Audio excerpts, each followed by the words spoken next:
आगे बढ़ते हैं अगली खबर की तरफ जो एफएमसीजी कंपनियों से जुड़ी है। दरअसल छोटी एफएमसीजी कंपनियों ने स्लोडाउन के बाद एक स्ट्रॉन्ग कमबैक किया है, वापसी की है, जिससे वो बाजार का जो शेयर है उसमें अपनी हिस्सेदारी बढ़ा रही हैं। दिसंबर क्वार्टर में इनकी सेल्स वैल्यू करीब 14% से ज़्यादा ग्रो हुई है, जो बीते 5 क्वार्टर में सबसे ज़्यादा है,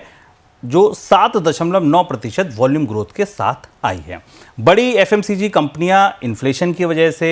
और जो शहर की सुस्त मांग है इसकी वजह से समस्याओं का सामना कर रही हैं। आपको याद होगा हमने अभी हाल में ही एक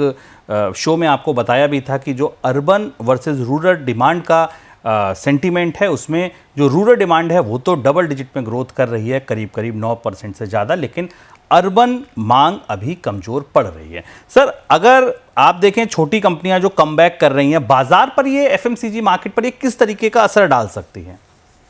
कीमतों में बढ़ोतरी बड़ी एफएमसीजी कंपनियों पर भारी पड़ रही है। बाजार के आंकड़े बताते हैं कि भारत में करीब 5 लाख करोड़ का एफएमसीजी मार्केट है, फास्ट मूविंग कंज्यूमर गुड्स का मार्केट है, जिसमें बड़ी कंपनियों की हिस्सेदारी जैसे Nestle, Britannia, Dabur, Hindustan Lever, Godrej, इनकी हिस्सेदारी करीब करीब 46 से 47%, 50% के आसपास है। जबकि जो बचा हुआ मार्केट है वो मार्केट अब छोटे ब्रांड्स में, रीजनल ब्रांड्स में बिखरा हुआ है। पिछले दिनों में पिछले